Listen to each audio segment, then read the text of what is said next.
पहुंच चुके हैं उज्जैन और उज्जैन के स्टेशन पे मैं खड़ी हुई हूँ और हम लोग अब बाहर जाने की तैयारी में हैं।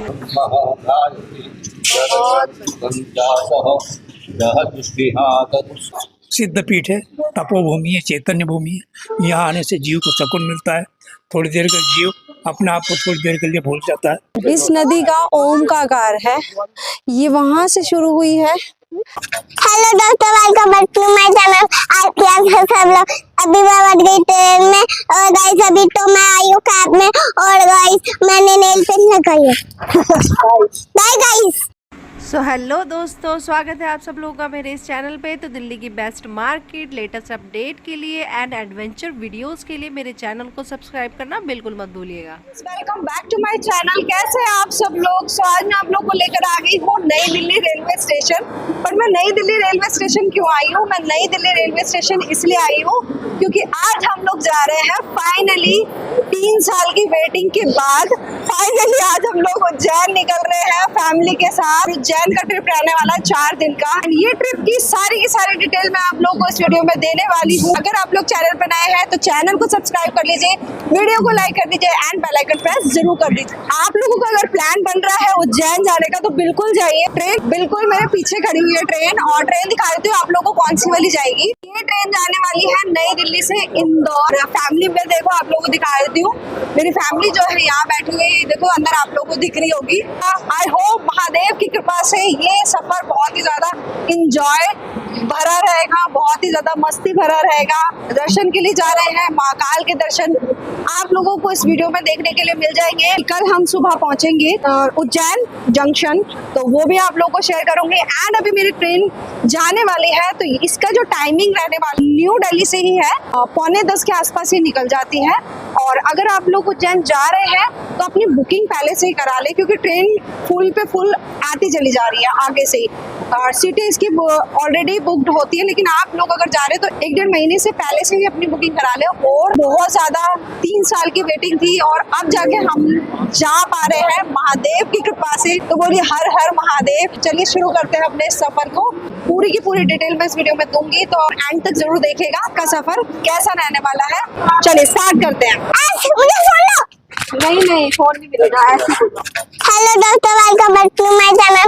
आज के सब लोग अभी मैं बैठ गई ट्रेन में और गाइस अभी तो मैं आई हूँ कैब में और गाइस मैंने नेल पेंट लगाई है। Bye guys. दिखाना ये सब लोग आए हैं। हाय करो नानी, हाय करो। मम्मा अब मुझे दिखाओ ना। और गाइस आज मुझे चुप रहो। और गाइस आज मैं जा रही हूँ उज्जैन, ट्रेन में बैठी हूँ अभी। जल्दी उठा टिकट। मुझे अच्छा लगता है ट्रेन क्योंकि मेट्रो भी अच्छी लगती है, ट्रेन भी अच्छी लगती है। यही तो यहाँ पे हम सारे के सारे जा रहे हैं, देख लो ये सब लोग पूरी फैमिली के साथ जा रहे हैं हम लोग। और कृष्णा ना यहाँ बैठ गई है। हेलो, नहीं उतारना क्यों है? फिर ये सीट नहीं मिलेगी दोबारा। सो फाइनली दोस्तों ट्रेन चल चुकी है और बहुत बढ़िया से भाई अब हम लोग जा रहे हैं। तो आप सभी लोगों को हर हर महादेव। और ये देखो न्यू दिल्ली हमारी छूट गई है और अब हम उज्जैन की तरफ और बढ़ चुके हैं। सो गाइज मैं ना अभी ऊपर हूँ और हम लोग सो चुके थे, मॉर्निंग हो गई है। रात को हम लोग खाना पीना खा के ना आराम से सो गए थे और मॉर्निंग का देखो 6:58 हो रहा है। मैं सुबह जल्दी उठ गई हूँ। अभी हम लोग उज्जैन पहुँचने वाले हैं, मतलब अराउंड 1 घंटे के अंदर हम लोग पहुँच जाएंगे। सो मत, उठो ना, उठो। सब लोग उठ ही जाएंगे थोड़ी देर में। सफर बहुत अच्छा रहा है अभी तक तो, क्योंकि कृष्णा ने किसी को सोने नहीं दिया। कृष्णा ने उधम मचा के धर रखा है, पूरी ट्रेन में इसी की आवाज थी। देखो अभी भी मम्मा इसको चैन नहीं है। चलो भाई फाइनली आ गए हम लोग उज्जैन, पहुंच गए हम लोग, पहुंच गए। बहुत हम लोग पहुंच चुके हैं उज्जैन और उज्जैन के स्टेशन पे मैं खड़ी हुई हूँ और हम लोग अब बाहर जाने की तैयारी में हैं। गाइस हम लोग ई रिक्शा हमने करे हैं स्टेशन से, या हमारे 2 ई रिक्शा क्योंकि मेंबर हमारे ज्यादा थे ना। देख लो हम पहुंचने वाले हैं अपने रूम पर। हमें स्टेशन से ना ज्यादा दूर नहीं है हमारा रूम, मार्केट एरिया है ये सारा बीच का ना, तो ये बहुत बढ़िया है क्योंकि हमें खाने पीने वगैरह की कोई दिक्कत नहीं होगी, इसलिए हमने मेन मार्केट में ही अपना रूम लिया है, कोई भी प्रॉब्लम का फेस ना करना पड़े। तो कई लोग देखो दर्शन भी करके आ रहे हैं, आप इनके माथे पे तिलक देख सकते हो, देख रहे हो। तो हम लोग भी अब जाएंगे तो हम लोग को दिखाएंगे। तो हम लोग ना अपने होटल पे पहुंच गए और कुछ इस तरीके से है, और अभी हम लोग अंदर जाएंगे तो रूम वगैरह भी आप लोगों को दिखा देंगे। होटल में आ गई हूँ और यहाँ पे आप लोगों को ना कई रूम्स दिखेंगे। देखो एक रूम ये वाला है, ठीक है, और 2-3 रूम में आप लोगों को दिखा देते हैं। बहुत अच्छे रूम है यहाँ पे। मतलब ये वाला जो रूम है ना, यहाँ पे ये सिंगल वाला रूम है, मतलब जैसे एक रूम में 3 जने रुक सकते हैं, ठीक है। इसी का ही एक और दिखा देती हूँ, एक ये है, इसी में ही ये सिंगल वालों के लिए है, फ्लैट बाथरूम ये रहा। कुछ इस तरीके से देखो अभी ना सफाई हो रही है, तो ये बहुत बढ़िया मेरे को लगा, बहुत बढ़िया है, ठीक है। और यहीं से वो जो मैंने पहले दिखाया था ना, वो ये है कुछ इस तरीके से। इसमें भी लेट बाथ अंदर ही दिया हुआ है, देखो पूरा, ठीक है, सेम ही है। बट हाँ ये हमारा वाला जो है वो बड़ा है, क्योंकि हम लोग मेंबर्स ज्यादा है ना, इसीलिए हमने बड़ा वाला लिया है। यहाँ पे जैसे ज्यादा मेंबर्स भी आ रहे हैं ना, तो उनके लिए भी आप लोगों को रूम मिल जाएगा, जैसे कि 4 बेड वाला हो, 5 बेड वाला हो, वो भी मिल जाएगा। कॉस्ट जो है वो मेंबर्स के हिसाब से ना बढ़ती चली जाएगी। तो हमारा जो रूम है ना वो ये है, ठीक है, काफी ज्यादा बड़ा है, स्पेशियस है बहुत ही ज्यादा, और 2 बेड है बड़े बड़े किंग साइज। ये रहेगा लेग बाथ, ठीक है, काफ़ी ज़्यादा ये भी स्पेशियस है। ऊपर आप लोगों को गीज़र फैसिलिटी पूरी मिलेगी, तो आप लोग ना इसको ले सकते हो। टीवी वगैरह भी है, देख लो। कुछ इस तरीके से आप लोग को अलमीरा मिल जाएगी। एक अलमारी और है जिसमें आप लोग को 3 सेक्शन मिल जाएंगे, काफ़ी बड़े बड़े हैं। गाइस उज्जैन में सुबह और हम लोग तैयार होकर निकल पड़े हैं बौरेश्वर महादेव के लिए। और ये जो बौरेश्वर महादेव है 40 किलोमीटर दूर है मेन उज्जैन से, वो तंगवाड़ा में पड़ता है बौरेश्वर महादेव। और हमने एक ऑटो कर लिया है, भैया बहुत अच्छे हैं, इन्होंने हमारे होटल की भी बुकिंग इन्होंने ही कराई थी, और ये हमें ट्रेन से भी पिकअप करने के लिए आ गए थे। बहुत अच्छी सर्विस दी है इन्होंने हमें। अगर आप लोग चाहोगे ना, मैं भैया का कॉन्टेक्ट नंबर भी डाल दूंगी। भैया का नाम है भानु प्रताप, ठीक है, तो आप लोग इनसे कॉन्टेक्ट जरूर करें। कोई बहुत बढ़िया है, बहुत बढ़िया, मतलब मान जाओगे, याद करोगे। चल दिए हैं अब हम लोग बौरेश्वर महादेव के लिए। भैया सारी डिटेल बताएंगे। वहाँ पे हम लोग गर्भगृह में भी प्रवेश करेंगे सिर्फ और सिर्फ भैया की वजह से, ठीक है ना। तो ये आप भी आ सकते हो, गर्भगृह में जाके अपनी पूजा वगैरह भी करवा सकते हो अपनी श्रद्धा अनुसार। तो आप लोग आएंगे ना, तो ये सेटिंग भी भैया करा के देंगे, ये बहुत बढ़िया है। भाई इनसे कॉन्टेक्ट जरूर करें अगर वो उज्जैन आ रहे हैं तो, ठीक है। आप सभी को सबसे पहले जय श्री महाकाल। मैम का चैनल लाइक करिए, शेयर करिए और सब्सक्राइब करिए। अपन जा रहे हैं बौरेश्वर महादेव, जहाँ पर 12 ही ज्योतिर्लिंग के दर्शन करने का लाभ मिलता है। उसी के पास में आता है कपिलेश्वर महादेव, जहाँ पर कपिल मुनि जी जो थे उनने तपस्या करी। बाकी आगे का जो भी है गुरु जी डिटेल देंगे और जानकारी सुनाएंगे। क्या की बोली कितनी अच्छी है, चश्मा लगा लिया है मैंने, बहुत अच्छी लग रही हूँ मैं, देखो बढ़िया एकदम।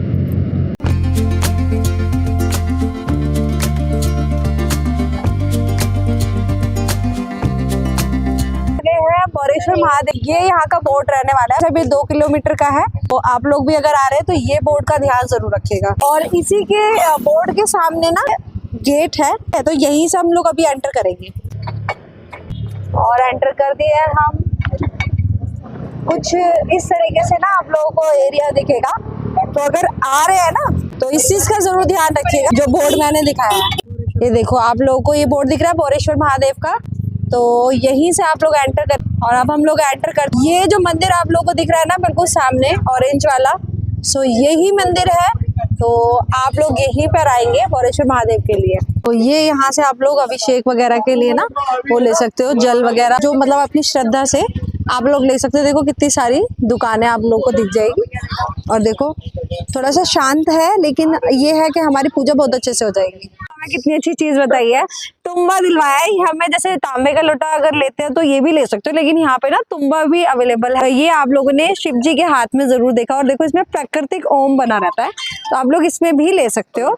और ये जो फूलों की बास्केट अंदर पूजा के लिए, ये 151 रुपए की है, और इसके कोई चार्ज नहीं है, भैया से ले सकते हो। तो भाई देख लो, अब हमारी पूजा की तैयारी हो रही है। अंदर गर्भगृह में जाके हम पूजा करने वाले हैं बोरेश्वर महादेव की, और मैं भी बहुत ही ज्यादा एक्साइटेड। गर्भगृह में जाके पूजा करना बहुत बड़ी चीज है मेरे लिए। तो अंदर एंट्री कर रहे हैं, चलते हैं अंदर बोरेश्वर महादेव के दर्शन करने के लिए। देखो कुछ इस तरीके से है अंदर, और हम लोग यहाँ पर 3 बजे के आसपास पहुंच चुके हैं, और देखो कुछ इस तरीके से लेके चल रहे हैं।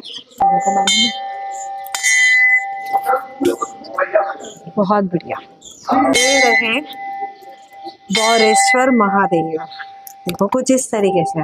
करीब से भी दिखाऊंगी। अभी मैं अंदर प्रवेश कर रही हूँ। स्टार्टिंग में आप लोगों को देखेंगे ना, शिव शक्ति दोनों स्थापित हैं, अगर आप लोगों को दिख रहे होंगे दोनों एक ही रूप में। यहाँ पे पहले से ही कोई पूजा कर रहे हैं, अब हम लोग करेंगे थोड़ी देर में। गणपति जी, सामने पार्वती जी, और ये रहे हमारे महादेव।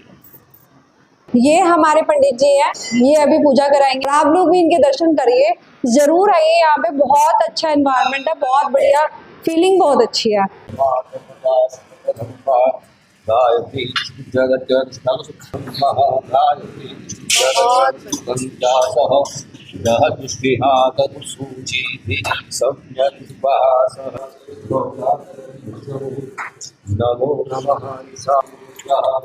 कुछ इसी तरीके से आप लोगों ने हमारी भी पूजा देखी होगी। पंडित जी ने बहुत अच्छे से पूजा कराई है हमारी, बहुत अच्छा लगा, बहुत मन को शांति मिली। अगर आप उज्जैन अगर आ रहे हैं तो बोरेश्वर महादेव के दर्शन जरूर करें। अभी आ गई हूँ मैं बाहर। ये है माँ का स्वरूप है यहाँ पे, ये देखो कुछ इस तरीके से। ये है नंदी महाराज, और मैं भी उनके कान में ना ये विश बोल रही हूँ। मैंने कितने अच्छे से अपनी पूरी की पूरी विश मांगी है। मंदिर देख लो कितना प्यारा है। मैं भी फर्स्ट टाइम आई और मुझे आकर यहाँ पर बहुत अच्छा लगा है, बहुत अच्छा। मंदिर के पीछे पूरे के पूरे खेत ही खेत हैं, और ये जो मंदिर है ना, चंबल नदी जो जाती है उस पर स्थित है। ये जो स्थान है अति प्राचीन स्थान है। इस देवालय के अंदर जो लिंग स्थापित है वो स्वयंभू प्राकृतिक लिंग है, जमीन से निकला हुआ लिंग है, प्राकृतिक लिंग है। लिंग के चारों तरफ गेप है, जलाधार से लिंग अलग है। इसके ऊपर जो जल वगैरह चढ़ता है सब अंदर जाता है, लिंग का पानी जलाधारी पे नहीं आता है।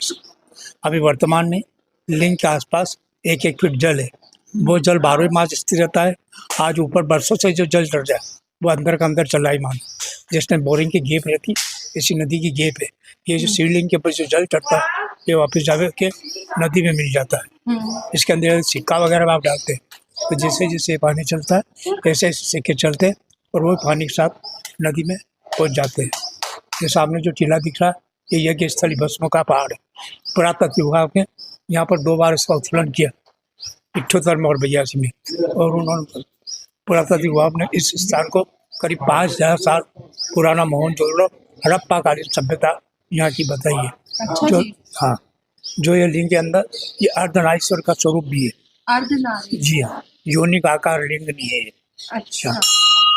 केदारनाथ का स्वरूप, इस लिंग के अंदर 12 ज्योतिर्लिंग का समावेश है।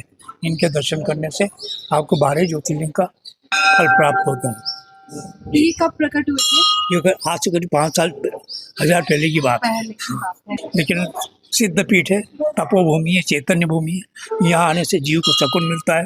थोड़ी देर का जीव अपने आप को थोड़ी देर के लिए भूल जाता है और उसको परम शांति का प्रतीक होता है। महसूस होता होता। धन्यवाद। ये जो शिवलिंग है आप लोगों को मेरे पीछे दिख रहा है ना, ये तपोभूमि है। 5000 पुराना हड़प्पा सभ्यता जब स्टार्ट हुई थी उस समय का है, और उस समय से ये शिवलिंग यहाँ पर है। तो अगर आप लोग उज्जैन आए हैं तो ज़रूर यहाँ पर आए, और जो लोग आए हैं वो मुझे ज़रूर बताएं कि वो लोग यहाँ पर आए हैं तो उन्हें किस प्रकार की शांति मिली है। तपोभूमि है, देखो बहुत बहुत शांति मिली है सच में, क्योंकि जहाँ पर शक्ति होती है ना वहाँ पे ये सब चीज़ें हमें छूती हैं तो हमें बहुत अच्छा महसूस होता है। तो वही चीज़ भी हमारे साथ भी हुई है। पंडित जी ने जैसे बताया ना, ये चंबल की नदी से मतलब निकला है। आप अगर कुछ भी इसके अंदर डालते हैं, ये हवा में है शिवलिंग, आप अंदर हाथ भी डालेंगे तो ये इसके नीचे कुछ नहीं है, बिल्कुल हवा है। और अगर आप कोई सिक्का या कुछ भी अपने डालते हैं फूल वगैरह, तो वो सीधा पाताल में जाता है, पंडित जी का ऐसा कहना है। और हमने भी उस चीज़ को फील किया है, बहुत अच्छा लगा। ज़रूर आए यहाँ पे। ये जो मैं आप लोगों को नीचे से दिखा रही थी ना, चंबल की जो पहाड़ी है, हम लोग उस पर आ गए, ठीक है। और यहाँ से मैं आप लोगों को जो चंबल की नदी जाती है ना, वो मैं आप लोगों को दिखाऊंगी। ये बिल्कुल मंदिर के साथ में लगती है, तो हम आप लोगों को नदी दिख जाएगी। वाह, कैसा लग रहा है ना यहाँ से देखने में। ये देखो कितनी बड़ी है हाँ बिल्कुल सीधा है अभी यहाँ से। तो वहां से नदी चालू हुई है, लो आके इस नदी का ओम का आकार है, ये वहां से शुरू हुई है और पूरा यहाँ तक, मतलब पूरा ओम की शेप में है ये नदी। बहुत बढ़िया। और बिल्कुल मैं इधर खड़ी हूँ कोने पे ही, जरा सा धक्का लगा और मैं नीचे। तो ये बहुत बढ़िया व्यू भी है और बहुत मतलब अच्छा भी लग रहा है, लेकिन डर भी लग रहा है थोड़ा सा।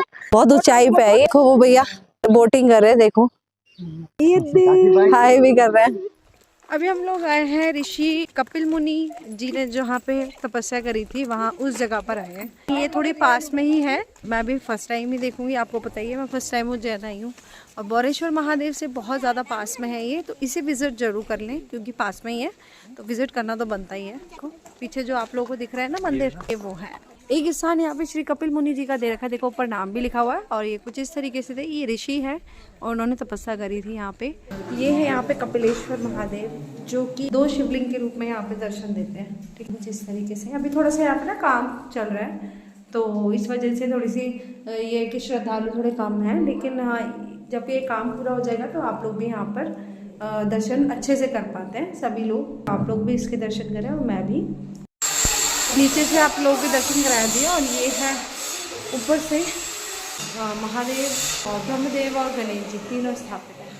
अब हम लोग ना ये जो पंडित जी हैं यहाँ के, इस मंदिर की गाथा है वो इनसे पूछते हैं, ये किस तरीके से, कैसे, कब, क्या हिस्ट्री और जानकारी इनके थ्रू हम जानेंगे। जय श्री महाकाल। जय श्री महाकाल। यह मंदिर स्थित है चिचोड़िया और डंगवाड़ा और बलेडी तीनों गांव के मध्य में विराजित मंदिर है और चरणवनवती तट पर यह विराजित है। यह मंदिर अति प्राचीन काल से पाया गया है यहाँ पर, और यहाँ भगवान कपिल मुनि ने तपस्या की थी आकर के। कितने साल 5000 वर्ष हो गए यहाँ पर। अच्छा, इसका जीर्णोद्धार हुआ, पहले पुराना मंदिर नहीं था। उन्होंने कितनी साल तपस्या करी थी? 1 वर्ष के लिए आए थे। अच्छा 1 वर्ष, ये प्राचीन काल से बताया गया, यहाँ पे पाया गया है।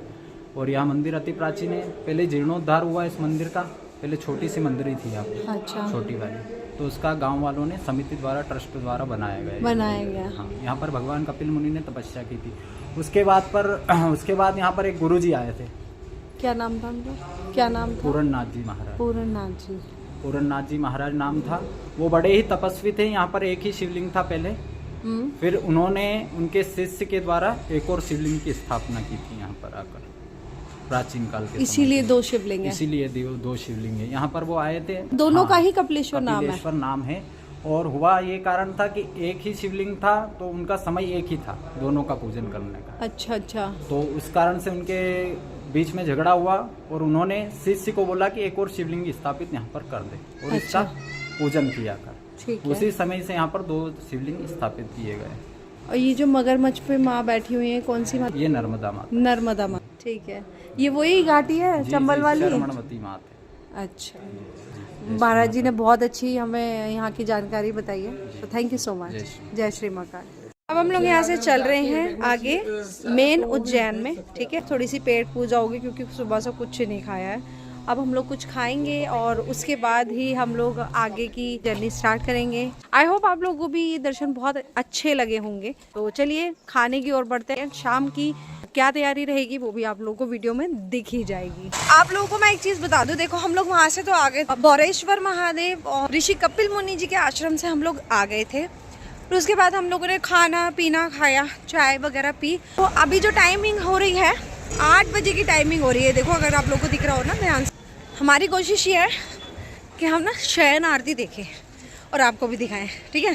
थोड़ा थोड़ा सा, वैसे तो फ़ोन अलाउड नहीं है अंदर, लेकिन फिर भी अगर थोड़ी बहुत कोशिश के साथ अगर हो जाता है तो मैं आप लोगों को दर्शन ज़रूर कराऊंगी बाबा महाकाल के। और कोशिश करते हैं अंदर चलने की। और अब हम लोग जा रहे हैं क्योंकि उनकी जो शयन आरती का टाइमिंग है वो 10:30 बजे का है। और अगर उस बीच में हमें अंदर जाने का मौका मिलता है शयन आरती देखने का तो हम ज़रूर देखेंगे और हम ज़रूर जाएंगे और आपको भी दिखाएंगे। तो बोलो महाकाल भगवान की जय। मैं ना अभी हूँ इमली घाटी। महाकालेश्वर मंदिर अगर आ रहे हो, रास्ते में भी हो, तो इमली घाटी पर ज़रूर आ जाना। कुछ इस तरीके का नज़ारा रहेगा। देखो मैं अभी रात में हूँ तो आप लोगों को हो सकता है थोड़ी परेशानी हो, लेकिन आप लोग मुझसे कमेंट में पूछ लीजिएगा। वॉक करके आ रही हूँ ना, इसलिए थोड़ा सा हाफ रही हूँ मैं। और इमली घाटी पर आके आपको ऐसे पीछे जो गाड़ी जा रही है ना, वहाँ पार्किंग है। आप पार्किंग में अपनी गाड़ी लगाओ, चाहो तो पैदल चल के आ जाओ मेरी तरह, है ना। और ऐसे करके आप लोग को दुकानें मिल जाएंगी काफ़ी सारी। रास्ते में बहुत सारी दुकानें मिलेंगी।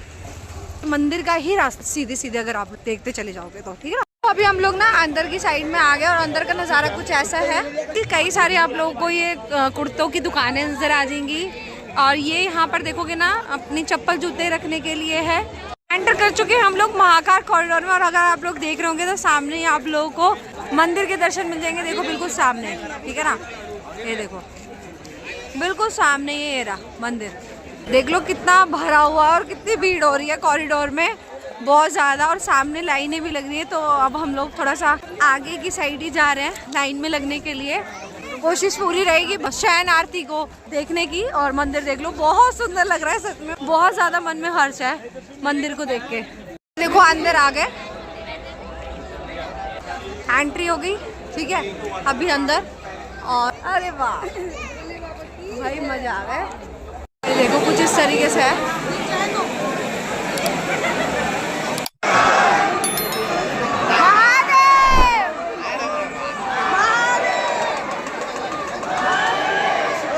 जैसे तैसे जल्दी जल्दी करके हमें 9:30 बजे तक मंदिर का जो सेकंड गेट है जिसमें अभी मैं खड़ी हूँ, इसे हमें 9:30 बजे तक पार कर देना है, क्योंकि ये उसके बाद बंद हो जाता है और एंट्री क्लोज हो जाती है अंदर के लिए। सच में दोस्तों, बड़े ही जतन के बाद ये दर्शन नसीब हुए हैं महाकाल की कृपा से। ये शयन आरती के दर्शन है। रात की जो शयन आरती होती 10:45 पे एग्जैक्ट स्टार्ट हो जाती है। और ये आरती देखने के लिए मैंने कितने जतन करे हैं मुझे ही पता है, क्योंकि बहुत सारी चीजों का सामना करने के बाद ये आरती नसीब हुई है।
अमेजिंग टाइम का शायद सभी लोगों का ये सपना होगा, मेरा पूरा हो गया है। और आप अगर आ रहे हो तो शायद इस वीडियो के थ्रू भी आप लोगों का ये सपना पूरा हो गया होगा भाई।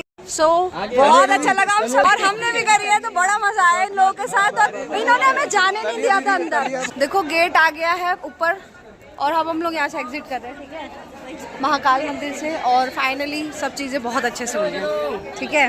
बहुत मज़ा आया हमें आरती अटेंड करके। हम सारे बिछड़ गए थे, अलग अलग हो गए थे, लेकिन एंड में मिल गए। गाइस, आप लोगों ने अभी तक की वीडियो देख ली है और उसमें आप लोगों ने शयन आरती देखी है और आनंद आ गया एकदम, बहुत ज़्यादा आनंद था। देखो बहुत एफर्ट लगाने पड़ते हैं आरती में जाने के लिए, और वो हमने भी लगाए हैं, ठीक है। लेकिन अगर आप लोगों को आरती अटेंड करनी है, सुबह की बस में आरती अटेंड नहीं कर पा रहे हो तो शाम की अगर कर रहे हो वो दोनों बराबर है, ठीक है। और दूसरी चीज़, अगर आप लोगों को आरती में सम्मिलित होना है, वहाँ के टॉर्चर आपको सहने पड़ेंगे, काफ़ी ज़्यादा दिक्कत परेशानी का सामना भी करना पड़ेगा, क्योंकि वो लोग बहुत भगाते हैं, ठीक है। बहुत भगाया, हमें भी भगाया, ठीक है। हम बहुत ज़्यादा टॉर्चर, लेकिन हमने ना उनकी बातों को असर ना करते हुए हम ढीठ बन गए कि हम भी खड़े रहेंगे, ठीक है। लेकिन अगर आप लोग आरती में जाना चाहते हो तो आप लोग अपनी लाइन से पीछे पीछे होते रहो। और दूसरी चीज़, टाइमिंग जो रहती है ना, मेन 10:45 की रहती है, करेक्ट 10:45 पे आरती स्टार्ट हो जाती है, ठीक है। और तभी ही आपके लिए गेट खुलेंगे। और आप लोग अगर उससे पहले अंदर घुस रहे हो, 9 बजे तक आप कोशिश करो, 9:15 बजे तक आप जो मेन गेट है ना उसके अंदर प्रवेश कर लो। और उसके बाद जब आप मेन गेट से प्रवेश कर लो, आपको ना आगे नहीं जाना है, आपको पीछे ही जाना है, मतलब पीछे ही होते, कहीं एक जगह का कोना पकड़ लो, कुछ भी कर लो, मतलब आप खड़े रहो, ठीक है। खड़े रहो, चलो मत, अगर चल भी रहो तो मगर ऐसे चलो कि जैसे आपके पैरों में मेहंदी लग गई है। वो बहुत आगे आप भगाएंगे आपको कि जाओ यहाँ से जाओ, दर्शन करो, निकलो निकलो, तो ये सब चीज़ें बहुत होंगी, तो आपको इन चीज़ों को फेस करना पड़ेगा। और आरती देखनी है तो 10:45 तक आपको कैसे भी करके लाइन में रुकना पड़े, तो ही आप दर्शन कर पाओगे, अदरवाइज़ आप दर्शन नहीं कर सकते हो। बहुत मुश्किलों से दर्शन होते हैं और वो हमें भी फेस करने, और फाइनली दर्शन हो भी गए तो ये भी बहुत बड़ी बात है, क्योंकि कई लोगों को तो ये भी नसीब नहीं होते हैं। फर्स्ट डे का मैंने आज आपको बता दिया है, तो कैसा रहा है वो भी मैंने आपको सब चीज़ें दिखाई है, क्योंकि कल हमने निकलना है ओमकारेश्वर। तो ओमकारेश्वर की क्या जर्नी रहेगी, कहाँ से बस मिलेगी, कितने की मिलेगी, वो सब मैं आप लोगों को बताऊंगी। जिस तरीके से हम जाएंगे ना, मैं आपको कम से कम खर्चे वाली चीज़ें बता रही हूँ, तो वो आप लोग फॉलो कर लेना, तो आप लोगों का खर्चा भी कम होगा और दिन भी अच्छे स्पेंड हो जाएगा, सब चीज़ें आप देख भी पाओगे, ठीक है ना। तो चलिए वीडियो को यहीं पे एंड करते हैं। वीडियो अच्छी लगी है तो चैनल को सब्सक्राइब, वीडियो को like and bell icon press जरूर कर दीजिएगा। बाय बाय, नमस्ते एंड जय श्री महाकाल।